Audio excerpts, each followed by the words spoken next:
What is the ideal duration athletes should have when napping? And when is the ideal time to nap as well? Yeah, so napping can be good. It can also be bad.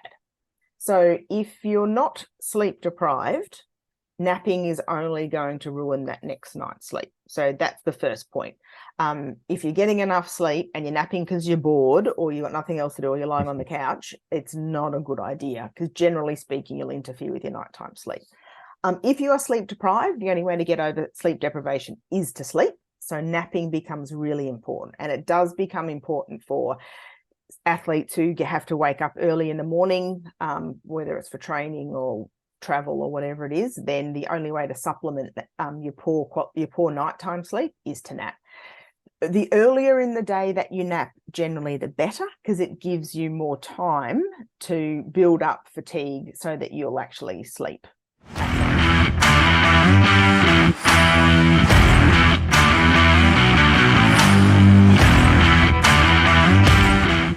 G'day, Shona. How are you?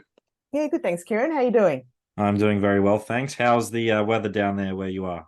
Well, I'm in sunny Queensland, so it's a lovely 23 degrees today. So, yeah, beautiful blue skies. Nothing to complain about. A bit different to Canberra. Yes, very different. So what's the attire up there? It's just, shirt and socks and pants, like type of thing. Yeah, Is yeah. no heavy jackets or anything yet? No, still t-shirt time, but yeah, won't be long till we need a long sleeve shirt. I think that's about as bad as it gets. Yeah, 100%. You don't be needing pocket hand warmers or anything like that. No, it's pretty nice. No, that's good. So how's the year going so far, and what have you been up to? Yeah, look's been a good year. It always starts out good because I work down at the tennis down at in Melbourne for the Australian Open for a few weeks. So it's always a pretty full on busy start to the year. And then we're just about to get into conference season. So heading overseas shortly for a couple of conferences over in the US and then over in Europe. So yeah, it's been good. Got a couple of new PhD students and lots of projects going on. So yeah, it's always something to keep you busy.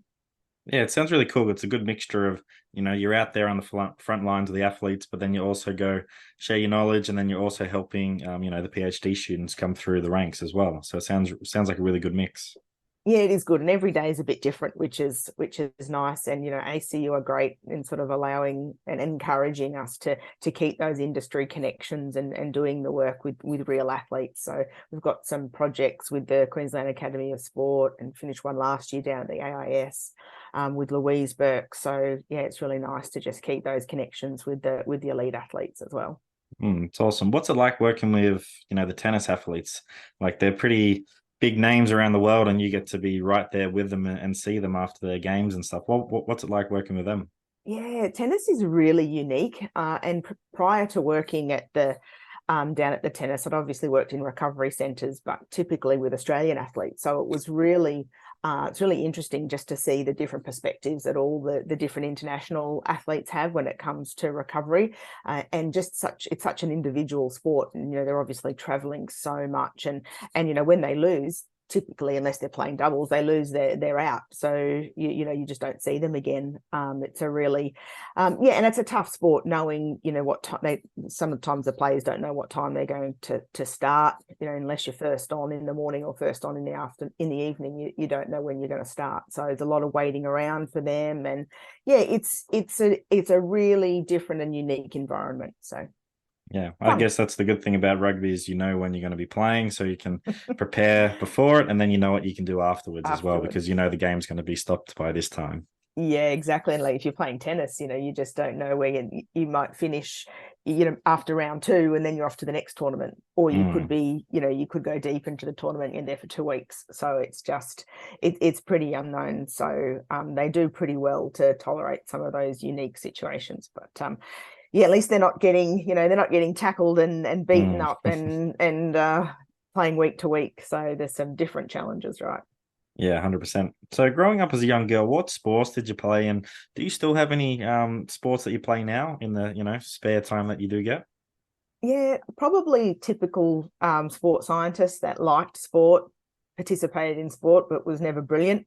I actually played a fair bit of tennis as a kid, and a little athletics and a bit of running. So And now I'm still doing a bit of running, so doing the Sunshine Coast Half Marathon in a month or so. I'm not claiming to be any good. I'm claiming to just try and finish. And now I'm in the gym. I'm really enjoying being in the gym and, aging rapidly. So, making sure we maintain that muscle mass and strength. So that's kind of the focus at the moment, a bit of gym and a little bit of running. So. Cool. And hopefully prioritizing your sleep as well. Yeah. Look, I must admit, the more I learn about sleep, the better my sleep gets. But I definitely probably got into it because I was, maybe not the best sleeper out there, and it was really interesting to me. So again, like a lot of people do, they get into areas that they're interested in because maybe they're not great in that space. No, it's awesome though that you're, participating in the running and doing the gym and all that. It can really allow you to understand what your athletes that you're helping go through, and just better provide a better service to them. Yeah, and I've really, like, for me, the gym and the social connections and the community is such a nice thing as well. So yeah, getting older and more muscle damage than ever before, and thinking, what am I doing this for? But it gives you a bit more of an idea of what, not that I'm training anywhere near the elite athletes, but it just gives you a bit more perspective about training when you're sore and sleeping after certain types of activities. It gives you some good insight.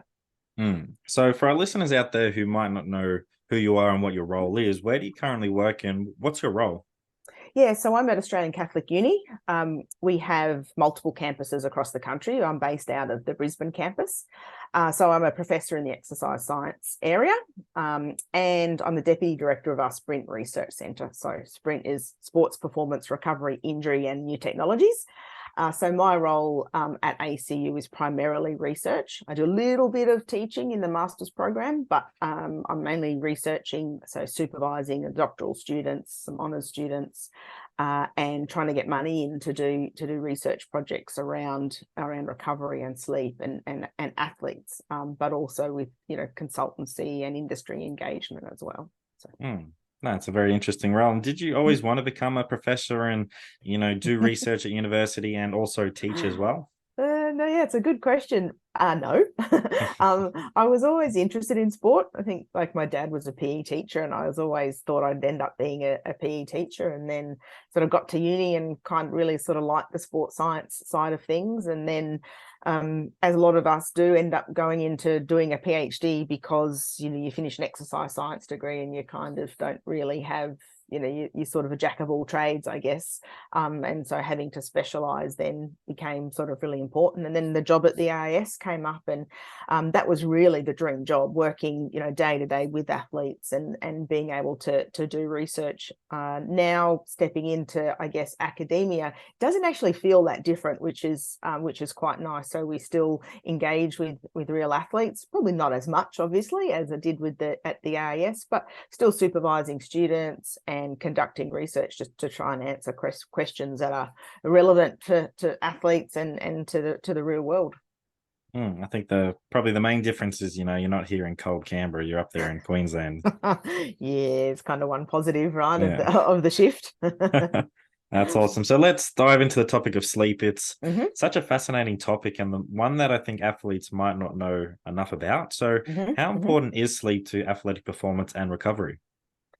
Yeah, look, it is a great question. And it was interesting when I started researching this space at the Institute. It was probably about 2007. We kind of got interested in this area. And part of it was because I was just having athletes sort of ask me questions about their sleep, and me thinking, well, that seems like a no-brainer, like waking up that many times during the night, like surely that's not good. And then going to the research and finding that there's really just nothing out there in athletes. So we sort of started doing these sort of series of studies. So basically it really is early days in terms of our knowledge around sleep and athletes. So sort of moving forward and advancing rapidly. But I think to answer, I can never answer in percentages or things like that, but to say that we know that that performance is affected with sleep deprivation. We know that mood is affected. We know that cognitive function, reaction time, like pretty much everything that you can measure that's related to performance is affected by sleep deprivation. Now, depends on how much sleep deprivation you've had and for how long. But I always think, and I always talk about recovery in a pyramid, and I always think that sleep is the foundation or the base of that. And given that we're supposed to sleep a third of every 24-hour block, I think that it's one of the most important things that an athlete can do to maintain their performance. 100%. It's something that I learned from, I'd say I got into it by a Joe Rogan podcast with Dr. Matthew Walker, and just what he was talking about, I was like, wow, this is pretty crazy stuff. And then I was like, okay, how can I sort of, better improve my sleep and my sleep routine? And I started doing that, and started wearing a wearable, which you might not agree with, the Whoop band, but it's provided some good information of how to better enhance my sleep. And it's just been a game changer. Even though now I don't play rugby anymore, it's still just recovering for work and after your gym sessions, after golf, doesn't matter what it is, like I'm really trying to make sure I'm maximizing that sleep. Yeah, it's a great thing, and wearables I think do have a place. And I don't mind the Whoop. I have an Aura ring, but same really, almost. And so I think using it to that the way that you're using it, and probably the way I use it too, which is I don't base my life around it, but I use it as a bit of an education tool, and to look and say, well, this is what I did today, and look what happened to my sleep that night, and start to think about. I say people try to hack their sleep, and I'm like, well, you can't really hack your sleep, you're asleep, but you can potentially hack your day, and so you can do things in the daytime, and we just need to sort of realize that what we do in the daytime can have a pretty significant effect on our sleep, and sometimes a wearable can really give you that objective data to try and support you making these connections between what you do during the day and what happens at night. 100%. And one thing I find, often athletes tell me, or I just talk to random people about sleep, is, I'm getting 5 to 6 hours and I feel really good. I was like, okay, you can be getting a little bit more, 7 to 9 hours. So what is the difference between, achieving that 5 to 6 versus that 9 to 7 hours? Yeah, I think one of the challenges is there is a lot of individual variability. So there may be, it's very rare, it is very rare, but there may be some people that can cope with that 5 to 6 hours. But typically what we find is that people's perception to that short amount of sleep normalizes. So that it's just becomes their new normal. And what happens when they get the extra sleep is that they generally feel obviously reduced daytime sleepiness, better ability to get through the day, better functioning during the day. And it's usually those types of people that it's really hard to get them to sleep the extra amount. But once they do, they're like, oh, this is actually how it feels. This is what it feels like to feel good. Because, we've all obviously slept since birth, and so we have these patterns and these habits that we've always done that are normal, and so experimenting with additional sleep is usually, a lot of people that say they get 5 to 6 have never slept more. So I'm like, well, how do you know that 5 to 6 is great? So just experimenting is often a good strategy. Yeah, so I think that's a really cool point. Like, you've done it this way for quite a while and you think it's normal, you think it's good. And then like, okay, how about you just try this and see what happens? And they do it and they're like, whoa, this is actually better. This is, yeah. And it's funny because I remember talking to one of our elite rowers down at the Institute. It's like, oh, just, they got a very fixed early morning start, which is so bad for sleep. I mean, we've learned that now over multiple research projects. But, just encouraging him to go to bed a little bit early. He's like, I could go to bed before 10, but I won't sleep. And I was like, well, just try 15 minutes. And yep, 9:45 is like, yeah, I slept. Okay, next week, 9:30.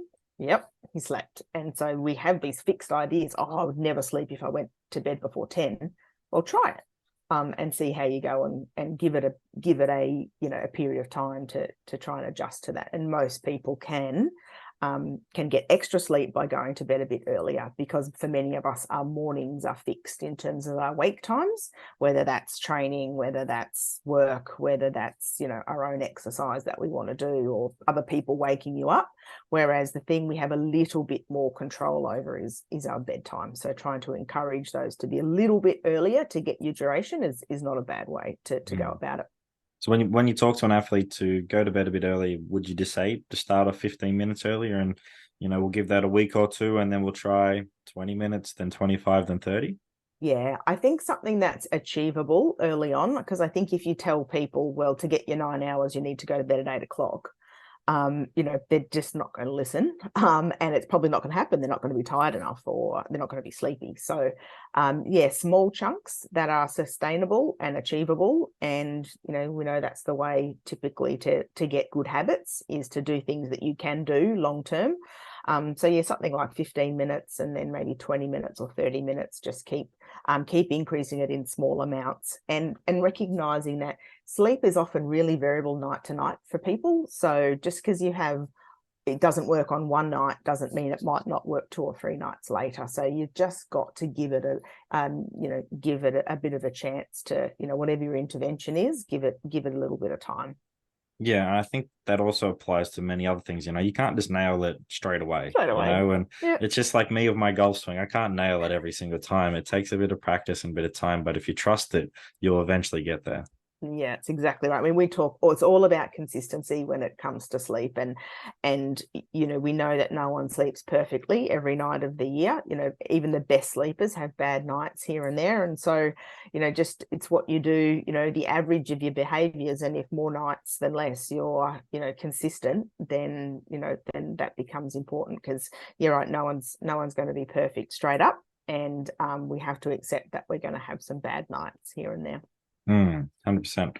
So when it does come to sleep, you have REM sleep and deep sleep. Is Mm-hmm. there sort of ideal numbers for both? And I don't know if you want to sort of elaborate on those two terms I just used, because some people might not know what I mean.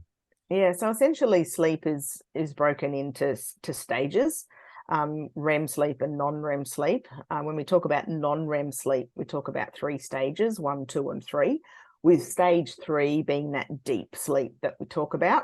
And REM being rapid eye movement. So we have non-REM and REM. And we cycle through those throughout the night. We tend to have a little bit more of the non-REM sleep in the first first half of the night, and then a little bit more REM sleep on average in the second half of the night. We kind of think of REM sleep as like being good for the brain, and non-REM sleep being good more physically. But of course, they do a little bit of both. It's really, and this is very, very generalized, and everyone has different sleep architecture and different needs, but we sort of talk about being, sort of 25% deep sleep, 25% REM sleep, and the rest, made up of your light sleep. So, but people can get kind of fixated with those numbers, especially when they wear wearables. Like, I only get 10% deep sleep. Well, look, if you feel okay, and everything's all right, don't stress too much about it. And we know that with the wearables, their ability to measure those stages is not great. They're okay, but they're not great. So I tend to not focus so much on stages. I tend to focus on duration, and consistency of that duration. So trying to do bed and wake times at about the same time as often as possible. Well, awesome.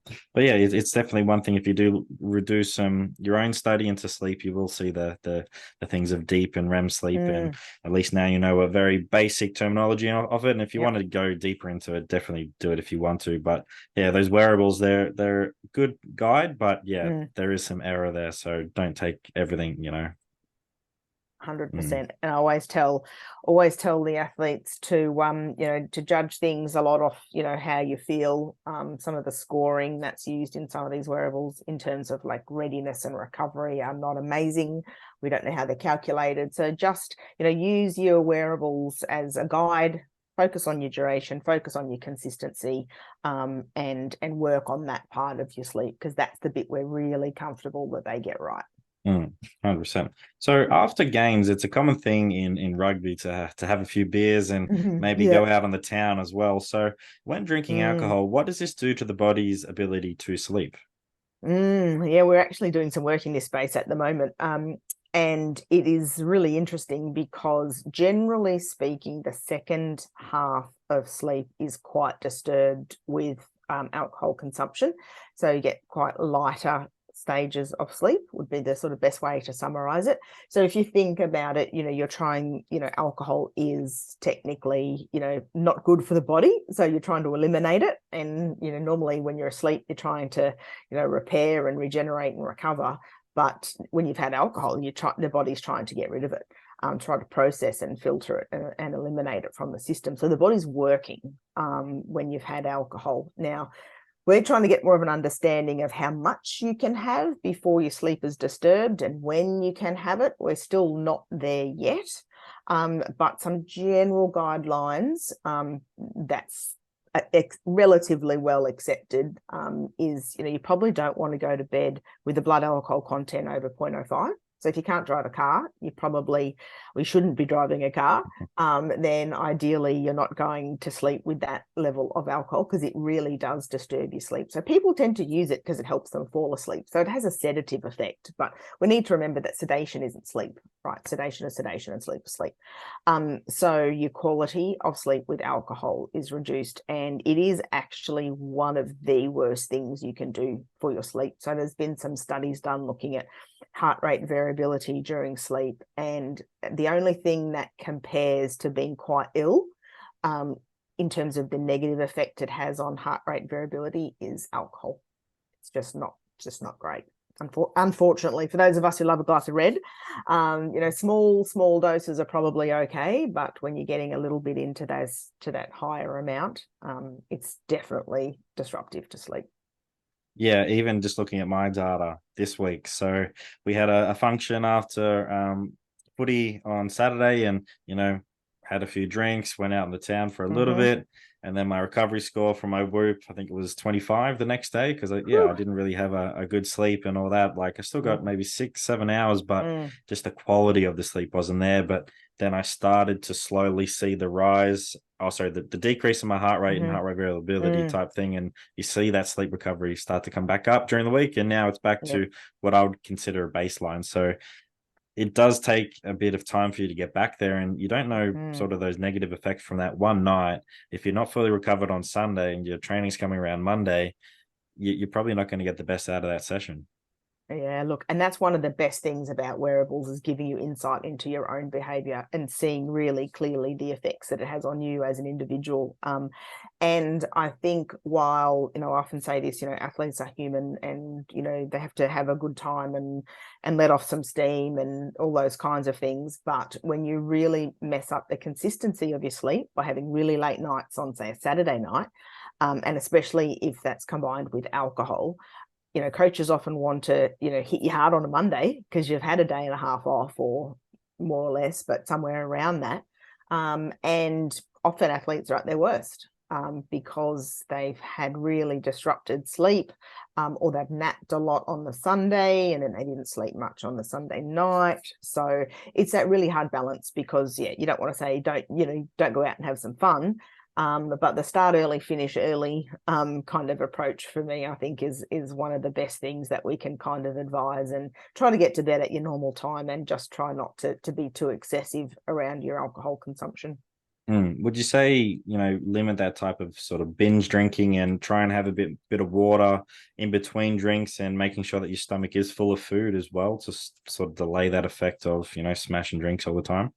Yeah, I think the alternating with water or a sports drink or whatever it is, especially if it's post a game, is going to be really important. And the other thing, and I know now more and more athletes going for the no alcohol or low alcohol beers.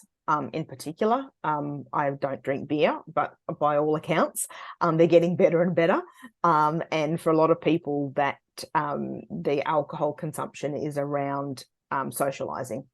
And so if that's the case, then drinking, no or low alcohol beers is one, just becoming a lot more socially acceptable, and two, just a good thing to do. And I think that we should be encouraging people to do that, and in particular not discouraging people. If they say I want to have a zero, or every second drink is a low alcohol or no alcohol beer, I think we should be super supportive of that, and not the Aussie way is often to tease people, but I think if we can encourage that, I think it's a smart thing for people to be doing. 100%, especially if that athlete doesn't normally come out with, say, the team Mhm. or players as well, and you want to be more inclusive and get the team out there together and have some fun, then you Yep. have to provide some options for everyone, and they Mhm. all don't want to have, your vodka, whatever, or your certain type of Mhm. beers. They might want to have something a bit lighter. So yeah. Yep. Yep. And I think, yeah, again, we need to encourage that. And because a lot of team sport athletes don't sleep well after a game anyway, so they're going to be up for a few hours. So the tendency is, well, I'm going to go out anyway. If you are going to go out anyway, making sure that you don't make your recovery extra bad. This is the time you think of the time post game as really crucial for recovery. And staying up really late and drinking alcohol is the pretty much the worst thing that you can do. So encouraging people to try and get to bed not crazy late, but also minimizing the amount of alcohol that they have will just speed up that recovery process. Awesome. So naps, I think everyone does like Mm. a cheeky nap every now and Mm. again, or athletes like to have it quite often. So Yep. what is the ideal duration athletes should have when napping? And when is the ideal time to nap as well? Yeah, so napping can be good. It can also be bad. So if you're not sleep deprived, napping is only going to ruin that next night's sleep. So that's the first point. If you're getting enough sleep and you're napping because you're bored or you've got nothing else to do or you're lying on the couch, it's not a good idea because generally speaking, you'll interfere with your nighttime sleep. If you are sleep deprived, the only way to get over sleep deprivation is to sleep. So napping becomes really important, and it does become important for athletes who have to wake up early in the morning, whether it's for training or travel or whatever it is. Then the only way to supplement your poor nighttime sleep is to nap. The earlier in the day that you nap, generally the better, because it gives you more time to build up fatigue so that you'll actually sleep at night. So you don't want to, if you're getting home from a training session and having a nap 5:30, 6 o'clock on the couch before dinner, not a great idea. You really want to be looking somewhere between 1 in the afternoon and 4 in the afternoon if your normal bedtime's around 10 or 11. Earlier the better, so more around the 1 o'clock is going to be better than more closer to the 4 o'clock. Now, how long you would nap as the ideal nap is depends on how sleep deprived you actually are. So there's research that we've done anywhere between 15 minutes and 90 minutes. So we will see some of our athletes, particularly our early morning start athletes like swimmers, who are sleep deprived by about 90 minutes a night. And so if they're having longer naps, I don't have a problem with that. You just want to make sure that you can still fall asleep at your normal time and you still have a decent quality of sleep because, as I said at the start, naps can decrease the quality of your sleep and the amount of sleep you get if you actually don't need it or you nap too late in the day. Yeah. I like when you said it's like a supplement. If you're doing the right thing and having a really good night's sleep, you don't need it. It's Don't need just it. like having food. If you've got a really good diet and Diet. covering Yep. everything, you don't need to take that supplement, that protein shake. So I really Yep. like that analogy. Yep. Yep.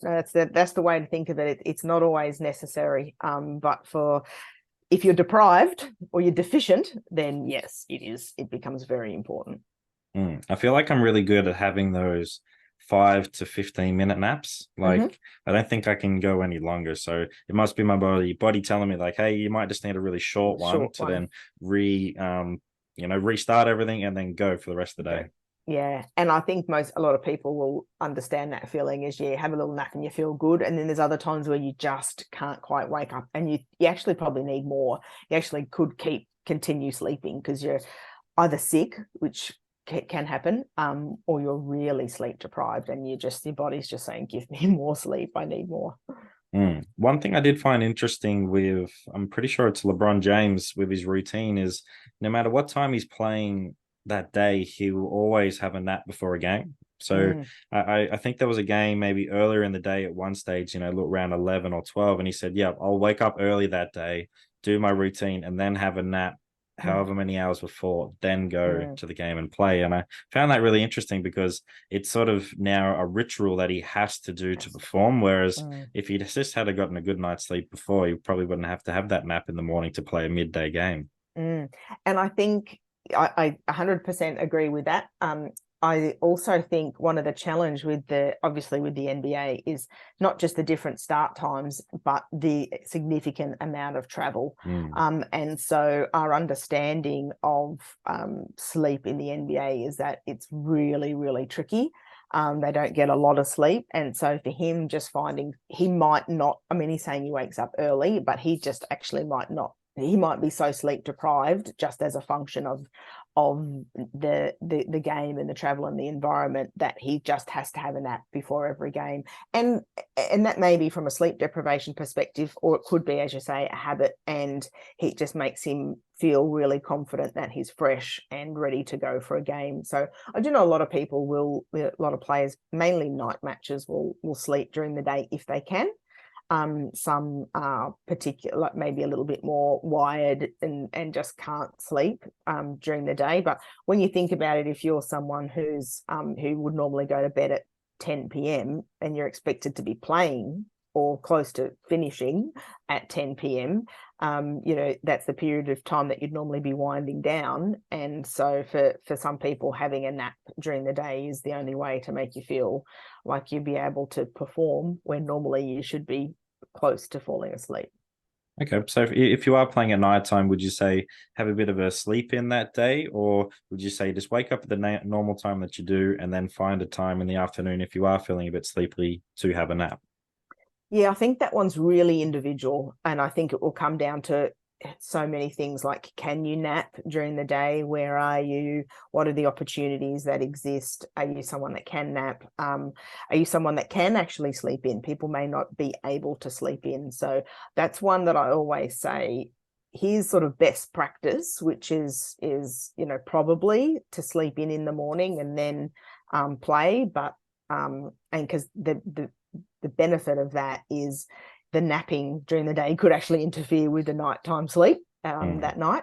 But just do whatever can be done, because some people just can't sleep in, some are going to wake up early, but then also some people just can't nap during the day or have nowhere to nap, or it's super individual, that one.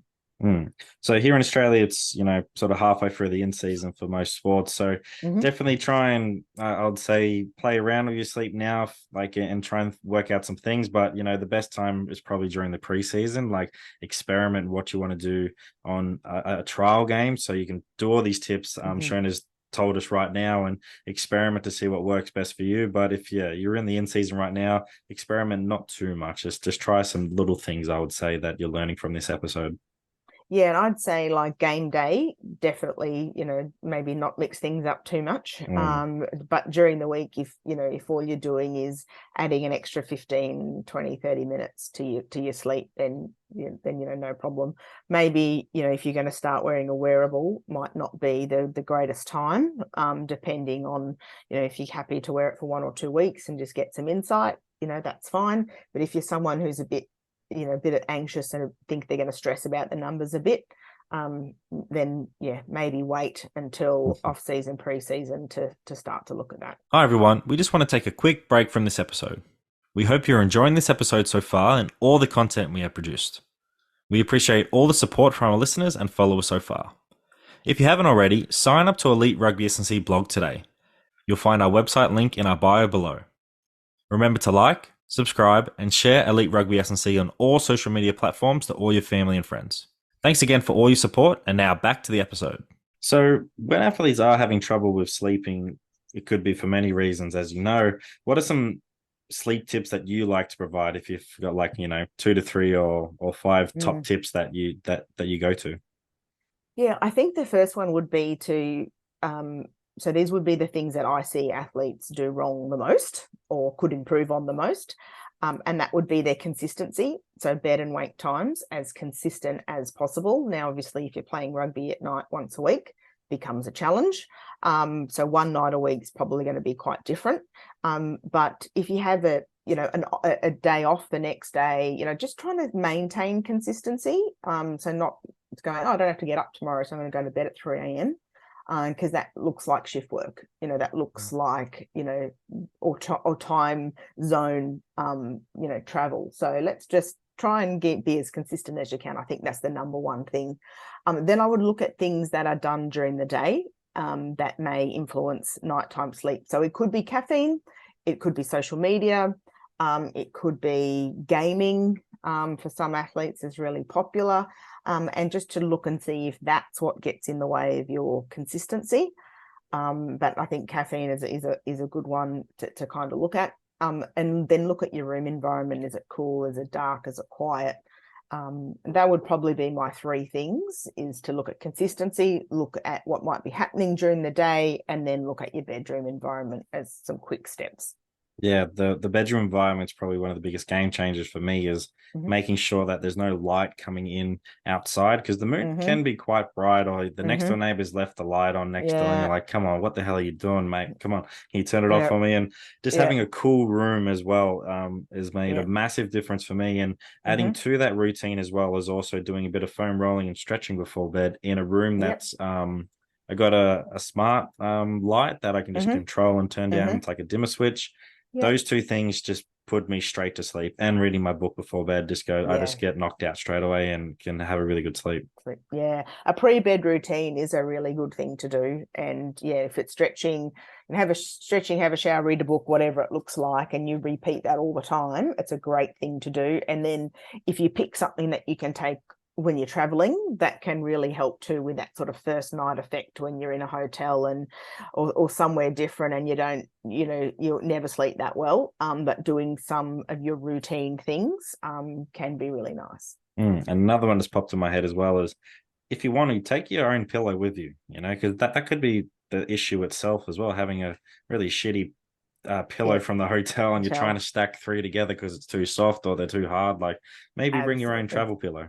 Yeah, 100%. If I can ever travel with my own pillow, I always do. It's one, it's familiar. Two, it works for you. We often hear of physios saying, "Oh, I've got treating so many necks and shoulders because people just have different pillows that aren't causing them problems." So if your own pillow was one of the best things that you can do.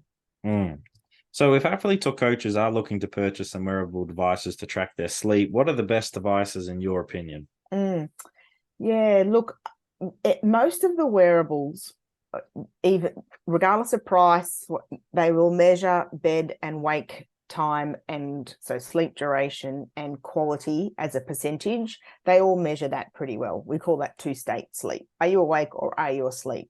Whether that's like a Fitbit, like an Oura Ring, a Whoop, they're all much of a muchness when it comes to that. And they're the things that I think are most important. If you want a really nice interface and you're interested in some other metrics and some scores, then I think you're really looking towards an Oura Ring or a Whoop. And your decision around that may be related to, if you wear a watch and you don't want to wear two watches, then the Oura Ring's kind of nice. If some people don't like an Oura Ring. Like, I know when I'm in the gym, there's certain activities that I'll take it off for, gripping, hanging, those kinds of things. It can be a little uncomfortable. But generally speaking, the finger is a better place to measure a lot of these variables from. So I guess it comes down to what you're comfortable sort of wearing or using. But Oura Ring and Whoop are quite similar. I guess the challenges are you've got a membership model and you pay per month and those kinds of things, whereas a Fitbit will probably give you what you need for pretty cheap, but doesn't have quite the nice interface and all the now especially for the female athlete, there's temperature tracking and menstrual cycle tracking and those kinds of things as well in some of these devices, so they're getting better and better, things like the Oura Ring and the Whoop, because they're putting more physiological metrics into their algorithms. So they're becoming better and better. So I kind of lean towards Oura and Whoop if you can afford it. If not, a Fitbit, something like that will probably do the trick. Yeah, and that's the thing you sort of got to remember is they are businesses and they are going to charge what they think is appropriate. So when people do ask me how much is the Whoop, I say, it's very cheap to actually get the device itself, looking at $8 to $10 what they advertise, but it's the membership fee month to month because you are using the software and the interface. and they track it also. For me, the Whoop's been quite good. Like Mm-hmm. I can't scratch it or anything. I think that's a Mm-hmm. big Yeah. benefit for me. Whereas some athletes wearing their, say, Garmin or something like that, they're Mm. afraid they're going to scratch it or ruin the Yep. actual place of it when they're doing lifting or anything like that. So Mm. you can chuck this thing around. It's going to last a long time and stuff, and Yep. it sits pretty comfortable. It did take me, maybe a month to get used to it because I never used to Mm. wear anything on my Well, wrist. So yeah. when sleeping, I was like, this is really Feels getting strange. annoying, and I took Mm. it off and I Mm. started to get used to it as well. So Yep. it's been pretty good. And just like you Mm. said, I take it with a grain of salt with the Mm-hmm. information that it gets me. It's just really a guide, and I've come used Yep. to it now. And yeah, I think Mm. it's really improved my sleep and recovery game.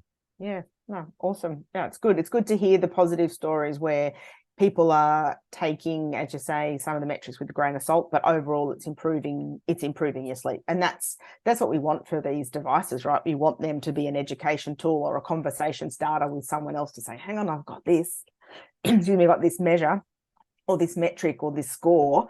What am I doing wrong?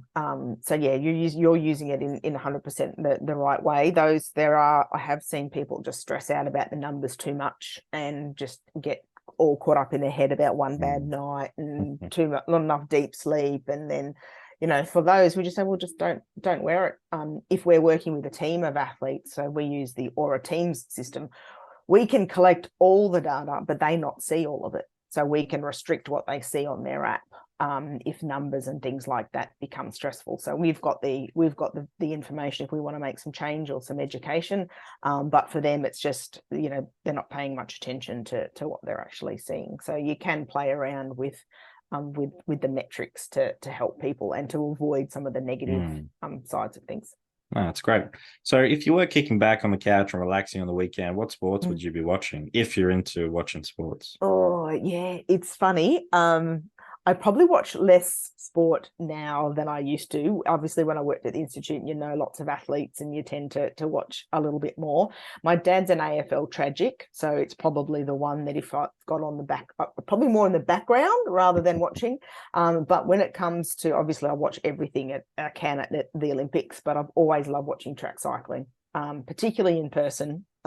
Just the craziness of that sport and the dangerousness and the speeds they go and the banking of the tracks and the lack of brakes and how close they are to each other. I think that's, track cycling is one of those sports that probably doesn't get enough attention for how amazing those athletes are. But that'd be the one if I could choose. I'd just sit and watch a bit of Mm. sprinting.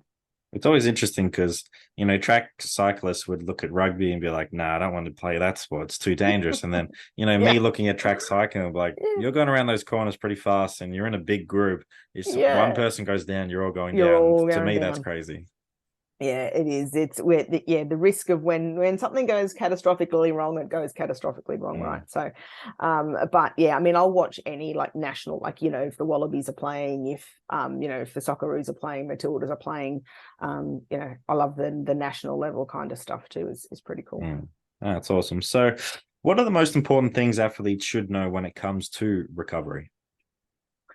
Yeah, look, that's a great question. There's a lot, it's a lot of different possible answers. But I think there's a couple of things there when it comes to recovery. I think athletes they probably appreciate now that it's important. I think that we don't need to quite go down that path so much about educating how important it is. I think they get it now.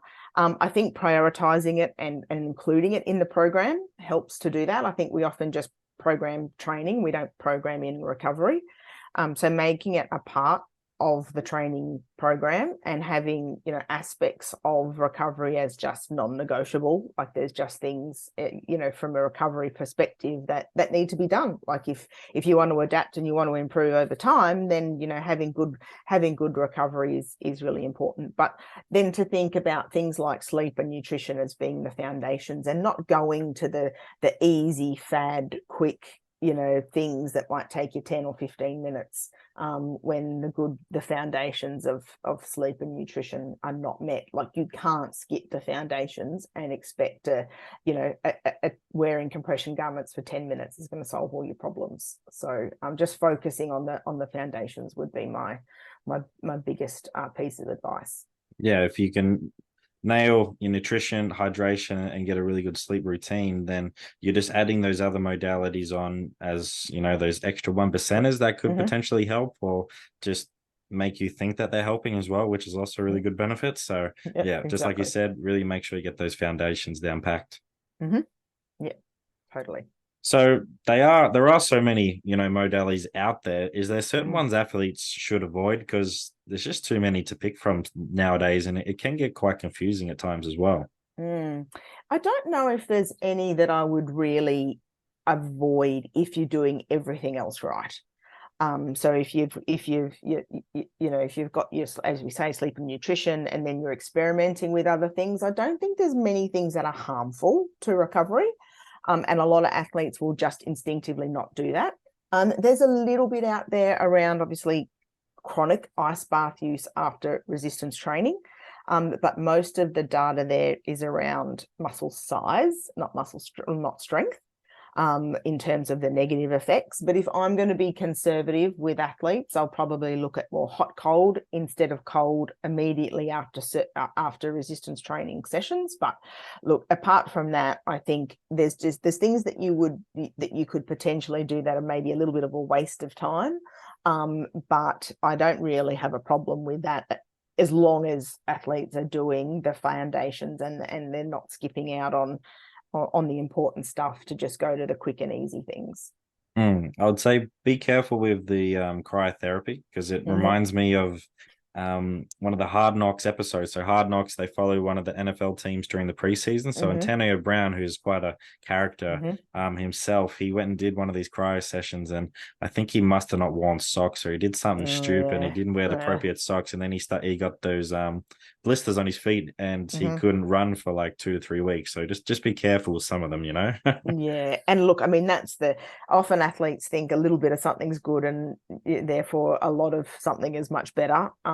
We didn't put a cryotherapy when I was at the institute. We didn't put a cryotherapy chamber in the institute for a number of reasons. There have been deaths from cryotherapy chambers overseas, when people are just not supervised or doing things inappropriately. So yeah, like any strategy, you can die in an ice bath, right? So it's or you can you can get excessively cold in an ice bath. So yeah, just not doing silly things is also good advice. Yeah, don't be silly with it. Yeah. So, what are the best modalities outside of, the big three that you would recommend that sort of aren't too expensive, but, good, provide good bang for your buck? Yeah, I think things like compression garments and water immersion are pretty good. I think they're worth exploring. Compression garments can be not cheap, but ideally they last a reasonable amount of time. Water immersion doesn't have to be an ice bath. It can be a pool. It can be the beach. It can be your own little bath at home. I think there's definitely something to the water immersion from a recovery perspective. And then the other one, I guess, is obviously massage or soft tissue therapy.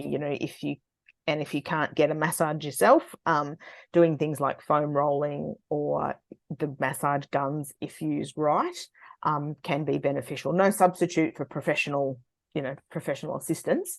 But I would say those three: the water immersion, the compression, and the massage would be the others that I'd Mm. consider.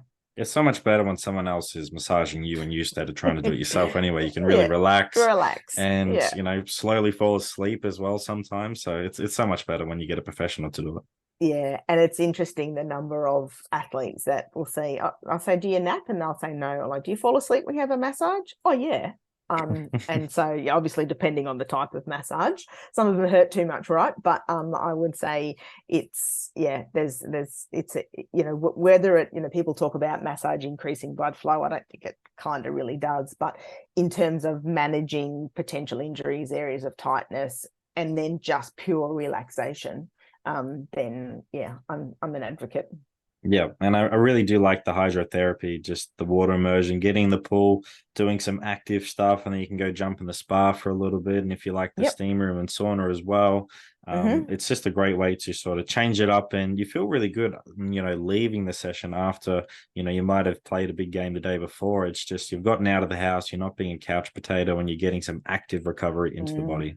Yeah, absolutely. And especially in a team sport, I think if you can get a group of people together, it's a really nice social, environment to, to hang out with people, to debrief. I used to, in the recovery center, people used to walk out of that at different athletes, and part of it was socializing with other athletes from other sports, but also the coach wasn't around typically, and it was just a good time to chat and debrief and catch up with your mates in a non formal kind of strict sort of setting. Yeah, 100%. And yeah, you're uh, forcing people to come there, not really forcing them, but you're saying, hey, we're coming here to do recovery as well. For some athletes who might not want to do it, and they see that social area, and then they sort of get, distracted into doing recovery as well. So that's pretty good. Yeah.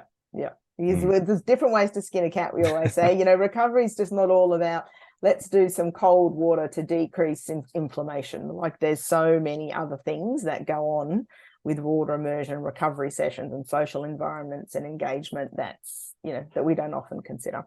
100%. So moving on to my favorite part of the podcast, the Triple H. So can you think of a hardship in your career that sort of stands out so far, and how did you get through this hardship, and what did you learn along the way as well?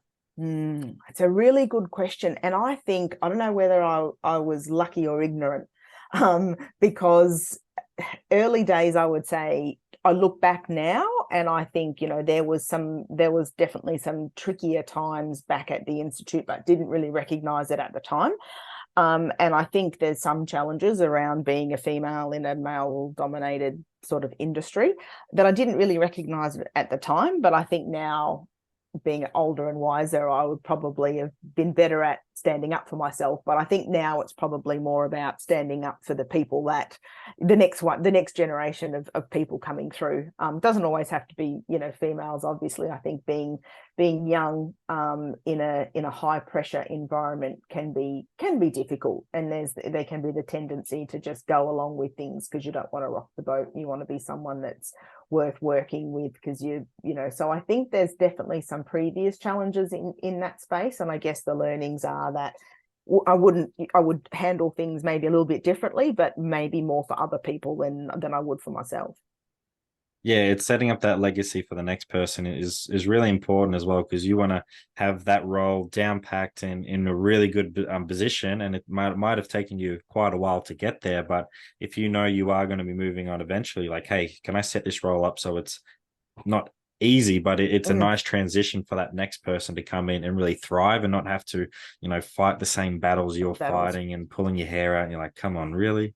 Yeah, 100%. And I look where I am now, and I probably shouldn't advertise this, but I have no interest in going any higher up in the university and being buried in administrivia. And so for me now, it's about all my ideas, all my time goes to the PhD students and the postdocs and the projects. I think it's nice to be in that position where it's not all about you anymore. It's about the other people and what you can sort of do for them. It's actually, almost selfishly, it's actually a really nice feeling, even though it's probably not what people expect or think, but it's rewarding in itself to do that. And I've got quite a number of female PhD students, and to do more research in that space on female athletes, but also so that we get people that are professors or high up in high performance sport that are female. I think will be something that we're slowly working on.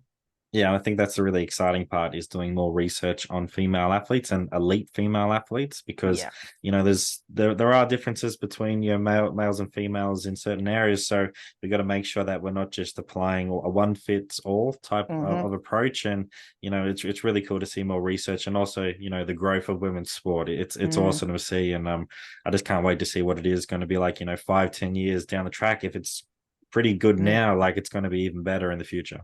Yeah, and you only have to look at some of the UK soccer matches, the women's UK soccer matches, the crowds that they're getting and the excitement that they're getting. AFLW in Australia is going strength to strength, and so when you fund it and when you give it the priority that it should have, people say people don't watch and people won't attend. Well, they will.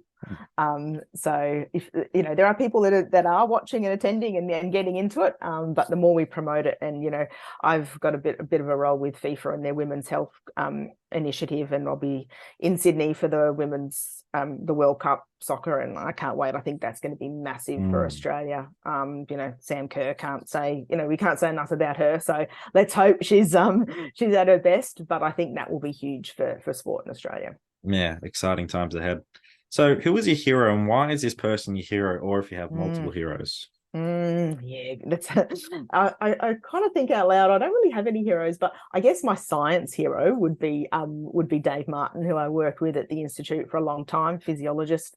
Now when I sort of think, like what would, if I'm in a tricky situation or I don't know what would Dave do? What would Dave say? And he is still someone that is such a giver of his time and his knowledge and his expertise. So I think, yeah, he'd be my science hero, no question. I think a lot of people can relate to that as well. As me as a coach, it's like, okay, what would such and such do in this situation? Or if you're an athlete, like, okay, who's the best at what they do? What would they do in this situation as well? So I think many people can relate to that as well. So it's a great thing. Yeah, no, and I think it's, I look at what I learned at university and doing PhD, and then I look at what I learned being at the Institute and spending time with someone like a Dave Martin, Chris Gore, David Pine, Louise Burke, like the names that were there when I was there. You cannot. There's no other environment where you're ever going to learn about the elite athlete and the applied sport world than that period of time, and probably lean towards Dave, because he was so engaging and he just managed to get the best out of people. I always used to joke that he'd ask you to do something and it would be horrendous. It would be like a 6-week camp and you wouldn't sleep for like the whole time, and but you loved it. You'd always say yes because you knew it was a Dave Martin idea and it would be mad, and you'd have there'd be an awesome outcome. So he had this and still has this way of bringing people along for the ride. No, that's awesome. And last one, what is a highlight that stands out in your career so far? Yeah, I mean, going to the Olympics, obviously working there was, at 3 games was great. I love working down at the tennis. With the year Ash Barty won, I mean, to be in that same environment, not that I don't take any credit, I hardly know her, she'd pop into recovery here and there, but just to be around that was amazing. But I think for me now it's seeing the growth of the students, seeing them when they get their first paper published, when they go on to get great jobs, when they become the experts in their field. That's the idea of doing a PhD, is that you come out as knowing more than your mentors and your supervisors. So I think it's really seeing the students sort of thriving and meeting their goals and the things that they want to do with their life. No, it's fantastic. And, as a coach, it's sort of similar things. It's seeing you being able to help one athlete or multiple athletes in their sport and see them go on to achieve great things. And you were just a little step in their way to achieving their goals. Yep. Yeah, absolutely. Yeah, just feeling a little bit part of the process and knowing that you may have contributed a little bit along the way is super nice. Well, it's great to know that Ash Barty won because of your recovery. Yeah, surely that's in her book, right? Yeah. No. She'd be like, Shona, who? I don't know what you're talking about.